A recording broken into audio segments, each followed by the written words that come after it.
নন্দীপুর জেলার ছোট্ট একটা গ্রাম থেকে আমি ঝর্ণা বলছি। তো আজ বুধবার, এখন বাজে সকাল 7টা। তো তোমরা সবাই কেমন আছো? আশা করি ভালো আছো, সুস্থ আছো। আর আমিও তোমাদের আশীর্বাদ ও ভালোবাসায় মোটামুটি ভালো আছি। তো ভিডিওটা শুরু করে চলে আসলাম উঠোন ঝাড় দিতে। আর ছাগলটা ছেড়ে দিয়েছি, আর এদিকে আমি উঠোন ঝাড় দিয়ে দিচ্ছি।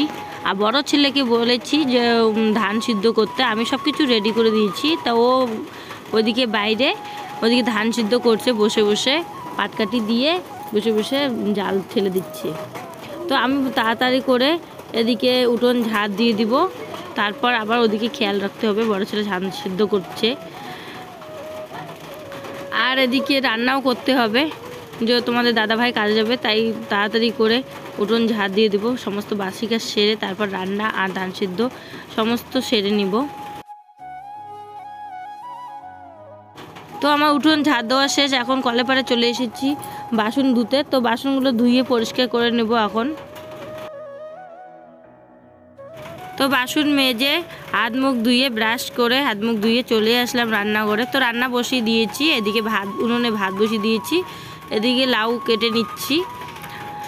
আর ওদিকে বারবার যেতে হচ্ছে, বড় ছেলে ধান সিদ্ধ করছে, তাই ওইখানে গিয়ে দেখে আসতে হচ্ছে। ও তো কিছু বুঝতে পারছে না যে ধান হয়েছে কি না, তাই ওদিকেও লক্ষ্য রাখতে হচ্ছে।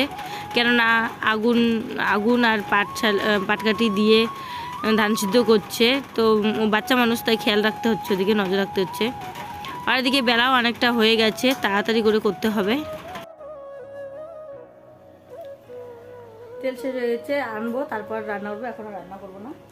আর এদিকে বড় ছেলে ঘুমের থেকে উঠে আমাকে আজকে অনেক বড় একটা কাজ করে দিয়েছে। আরও আজকে আবার 1 ডেস্কি ধান সিদ্ধ করেছি। আর এখন বই নিয়ে বসেছে। তোমাদের দাদাভাই উঠে গেছে, গাড়িটা অনেক নোংরা হয়েছে, তাই গাড়িটা পরিষ্কার করছে। তারপর খাওয়া দাওয়া করে চলে যাবে কাজে। তো আমিও এখন রান্না শেষের দিকে, তারপর ধান দিয়ে দিব রোদ্রুর মধ্যে। এখনও মানে বেশি রোদ্রু ওঠেনি, রোদ্রু উঠে গেলে ধান দিয়ে দিব। তো রান্না সেরে এদিকে চলে আসলাম ধান রোদ্রুর মধ্যে দিতে। তো অনেকক্ষণ আগেই ধান সিদ্ধ হয়ে গেছে, তো এইখানেই রেখেছিলাম, ডেস্কির মধ্যেই ছিল, ঢাকা দিয়ে রেখেছি। তো এখন রোদ্রু উঠেছে, তো রোদ্রুর মধ্যে দিয়ে দিব।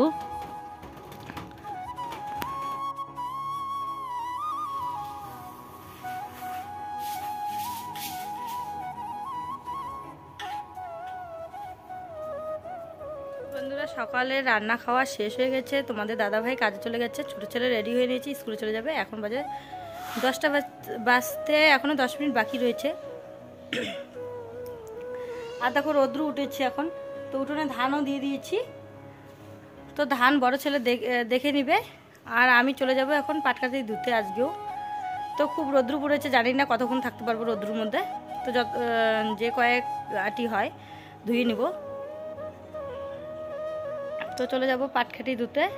তো দেখো বন্ধুরা, আমাদের উঠোনে ছায়া পড়ে গেছে, তাড়াতাড়ি করে ছায়া পড়ে যায়, 12টা বাজলেই ছায়া পড়ে যায়। তো উঠোনে ধান শুকানো খুবই কষ্ট। তো আজকেও ধান সিদ্ধ করা হয়েছে। তো ধান এদিকে বাইরে একটু একদম বালু বালু, তবু চটির মধ্যে করে দিয়ে দিয়েছি। তো একটু রোদ্রু হয়েছে, এখানেও বেশিক্ষণ থাকে না, অনেক দূরে নিয়ে যেতে হয়। তো এইখানে শুকোতে দিয়ে দিয়েছি, যতক্ষণ এখানে রোদ্রু থাকবে ততক্ষণ শুকাবো, তারপর গুটিয়ে রেখে দেবো। আর আমি চলে গেছিলাম পাটকাঠি ধুতে। তো চলে আসলাম বাড়িতে, এত রোদ্রু উঠেছে যে পাটকাঠি আর রোদ্রুতে আর থাকা যাচ্ছে না, তাই ওই অবস্থায় ভিডিও করছি। দেখো শার্ট পরে আছি, এভাবে গিয়েছিলাম বিলের দিকে পাটকাঠি ধুতে। আর এইখানে বাড়িতে এসে পড়েছি, বাড়িতে ধান সিদ্ধ করেছিলাম, তাই জন্য ধানের ডেস্কি রয়েছে, এগুলো পরিষ্কার করতে হবে। তো এসেই দেখো কলের পাড়ে এসে পড়েছি, ধানের ডেস্কি রয়েছে, এটা পরিষ্কার করছি। আর এইদিকে বালতিতে গামলাতে কাপড় রয়েছে, বিছানার চাদর, আরও অনেক জামা কাপড় রয়েছে। তো এগুলো এখন ধুয়ে দিব। তো বিকেলে যদি পারি তাহলে যাব, যদি ভালো লাগে তাহলে যাব। তো এখন আর পাটকাঠি ধুতে যাবো না, বিছানার চাদরটা ধুয়ে দিয়েছি, এটা এইভাবে টারের মধ্যে রেখেছি। তো এইখানে তো রোদ্রু নেই উঠোনে, তাই বাইরে দিয়ে আসবো। তো এইখানে জল পড়ছে, জল নিজের হলেই দিয়ে আসবো। তো তোমরা ভিডিওটা দেখতে থাকো, আশা করি ভালো লাগবে। আর ভালো লাগলে কিন্তু অবশ্যই একটা লাইক কমেন্ট শেয়ার করবে, আর নতুন হয়ে থাকলে চ্যানেলটা সাবস্ক্রাইব করে আমার পাশে থাকবে। তো এইখানে পাটকাঠি ধুয়ে চলে এসেছি, আর এইদিকে এখন জামা কাপড় ধুয়ে দিচ্ছি। তো এসে জামা কাপড় ধুয়ে তারপর চান করে নেব।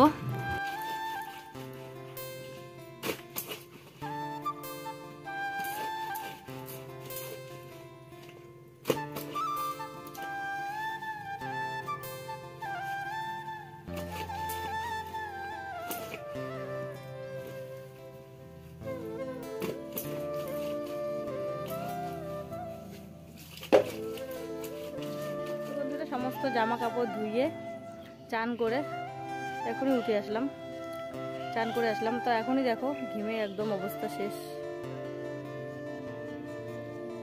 অনেকটাই গরম পড়েছে। এখন একটু আকাশটা ড্যাম হয়ে গেল, রোদ্র নেই, মনে হচ্ছে কি বৃষ্টিও আর পড়বে, মনে হয় বৃষ্টিও আসবে।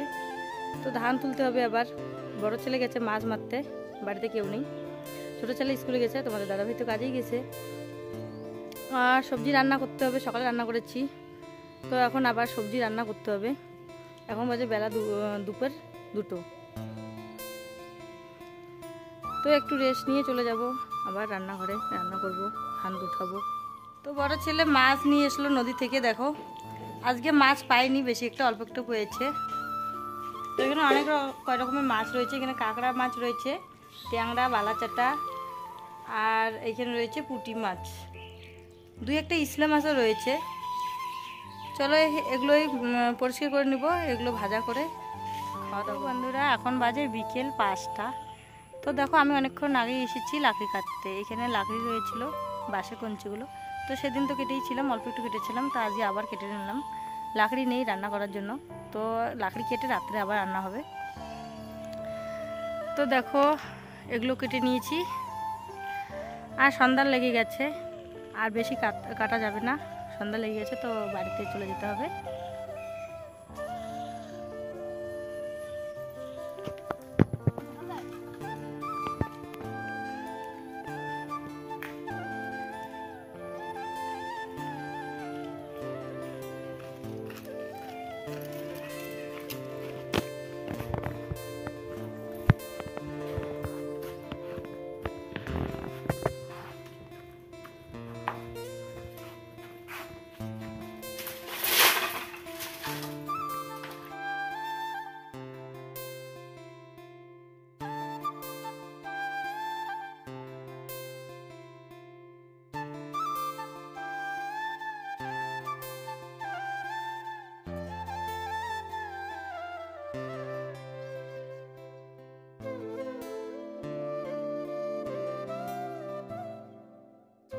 এখন বাজে রাত 9টা।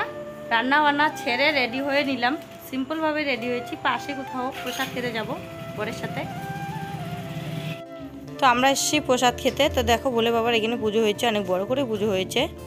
তো এখন প্রসাদ খেয়ে নেব।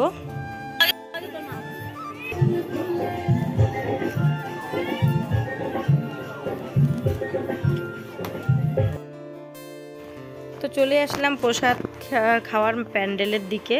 তো এইখানে বসিয়ে প্রসাদ খাওয়াচ্ছে, খিচুড়ি প্রসাদ। তো এখন দেখো এতটাই ভিড়, অনেকক্ষণ থেকে দাঁড়িয়ে আছি, তো বসতে পারছি না। তো ফাইনালি এখনই বসে যাব, একটা টেবিলে বলে রেখেছি। তো প্রসাদ খেয়ে নেব, তারপর বাড়ি যাবো। এখন বাজে রাত 9টা, তো অনেকটাই টাইম হয়ে গেছে। তো বসতে পেরেছি, এখন প্রসাদ দিয়ে দিয়েছে, এখন খাওয়া দাওয়া প্রসাদ খাবো। চলো আমার ভিডিওটা এখানে শেষ করছি। শুভরাত্রি।